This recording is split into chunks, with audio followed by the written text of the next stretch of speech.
इस वीडियो के माध्यम से मैं आपको बताऊंगा कि समिति और आयोग उनके कार्यक्षेत्र क्या हैं, यानी कि कौन सी समिति या कौन सा आयोग किसके लिए गठित किया गया था उनके बारे में, क्योंकि यहाँ से एक आध प्रश्न आपको देखने के हर एक एग्जाम में मिलते हैं।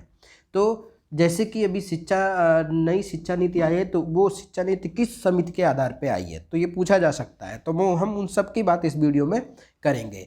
ये वीडियो मात्र 10 मिनट का होगा, छोटा वीडियो रहता है, और इसमें हम एक एक जो समितियां महत्वपूर्ण हैं जितनी भी इस साल में या 2020 में गठित की गई हैं, उन सब के बारे में हम बात कर लेंगे। और इसमें कुछ कुछ पुरानी भी हैं, तो मैंने उनको भी इसमें समाहित किया हुआ है, क्योंकि समितियों से प्रश्न अक्सर आते रहते हैं। तो हम प्रारंभ करते हैं। इसमें पहली समिति के बारे में देखते हैं कि केवी कामत समिति। कामत समिति जो है वो किसके लिए गठित की गई है? ये गठित की है कोविड-19 संबंधी तनावग्रस्त परिसंपत्तियों के समाधान के लिए वित्तीय मापदंडों का सुझाव देने हेतु इसका गठन किया गया था। कौन सी? केवी कामत समिति। अब हम दूसरी समिति देखते हैं कि माधव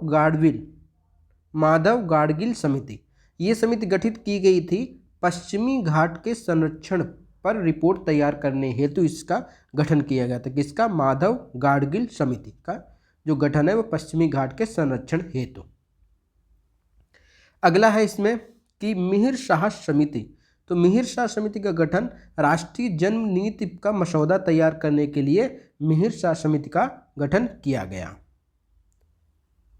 नेक्स्ट देखते हैं इसमें कि विशेषीकरण समिति। तो विशेषीकरण समिति का गठन जो है वो खाद्य लेवलिंग मानदंडों की समीक्षा करने के लिए इसका गठन किया गया था।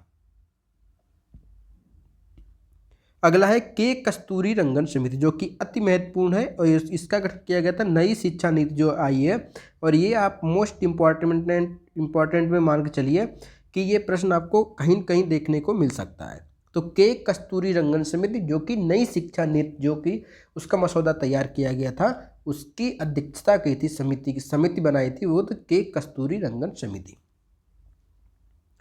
नेक्स्ट देखते हैं इसमें कि उमेश सिन्हा समिति। यह है चुनाव आयोग द्वारा जनप्रतिनिधि कानून 1951 का पुनर्निरीक्षण हेतु इसका गठन किया गया था। नेक्स्ट है कि राष्ट्रीय न्यायिक वेतन आयोग। यह है जजों की नई वेतन नीति हेतु राष्ट्रीय न्यायिक वेतन आयोग का गठन किया गया था। ये फडणवीस समिति है। ये कृषि अर्थव्यवस्था में सुधार हेतु इसका गठन किया गया था, फडणवीस समिति का। नेक्स्ट है कि सुंदर राजन समिति। यह टेलीकॉम सेक्टर की समस्याओं के समाधान हेतु इसका गठन किया गया था। नेक्स्ट है उर्जित पटेल समिति। यह वित्तीय स्थिरता और विकास परिषद हेतु उर्जित पटेल समिति का गठन किया गया था। एक है नचिकेत मोर समिति। तो नचिकेत मोर समिति जो है वो वित्तीय समावेशन को प्रोत्साहन करने हेतु बैंक ढांचों की सिफारिश के लिए इसका गठन किया गया था। अगली समिति है बाई एच मालेगाम। इसका गठन किया गया था सूक्ष्म वित्त क्षेत्र के अध्ययन और उन पर सुझाव हेतु बाई एच मालेगाम समिति का गठन किया गया था। नेक्स्ट है कि रेखी समिति अप्रत्यक्ष कर के लिए। दत्त समिति यह औद्योगिक लाइसेंसिंग के लिए। चक्रवर्ती समिति यह मौद्रिक प्रणाली के लिए। स्वामीनाथन समिति यह जनसंख्या नीति से संबंधित है। उसके बाद फिर एक और है स्वामीनाथन। देखो स्वामीनाथन समिति का जो गठन किया गया था ये जनसंख्या नीति के लिए, लेकिन अगर पूछते स्वामीनाथन आयोग की बात करें तो ये किसानों की आर्थिक हालत हेतु स्वामीनाथन आयोग का गठन किया गया था। तो ये दोनों बहुत ही महत्वपूर्ण है, आप इनको इस प्रकार से याद रख सकते हैं।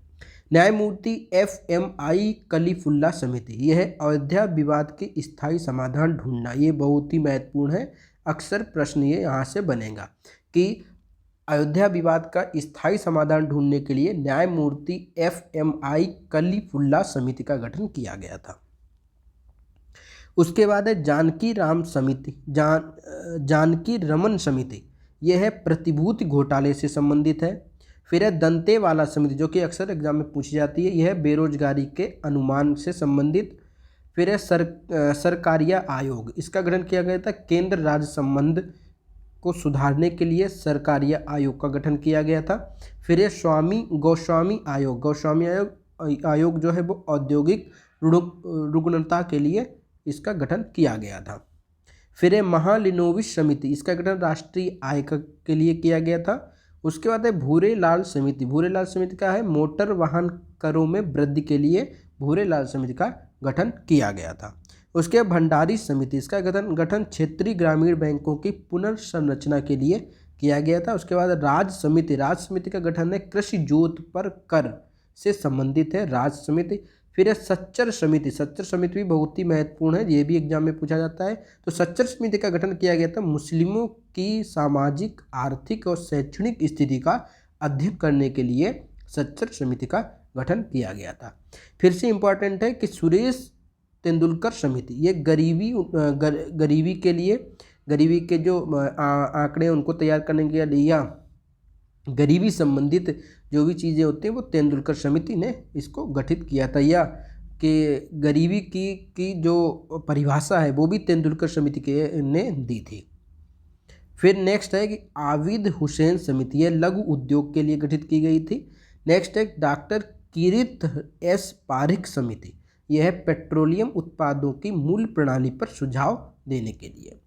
फिर नेक्स्ट है कि BS व्यास समिति, इसका गठन किया गया था कि कृषि एवं ग्रामीण विस्तार के लिए। फिर महाजन समिति का गठन है चीनी उद्योग से संबंधित है। सत्यम समिति वस्त्र नीति से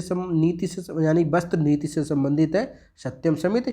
और लास्ट है इस वीडियो का कि मीरा सेठ समिति, यह है हथकरघा के विकास से संबंधित मीरा सेठ समिति का गठन किया गया था। इस प्रकार से ये जितनी भी समितियां हैं बहुत ही महत्वपूर्ण हैं। तो आप वीडियो को 1 से 2 बार देखेंगे तो आपको ये समितियों के बारे में याद हो जाएगा, और ये अति महत्वपूर्ण समितियां हैं, इनके बाहर समितियों से प्रश्न नहीं आएगा। तो मिलते हैं अगले वीडियो के साथ, तब तक के लिए धन्यवाद, नमस्कार।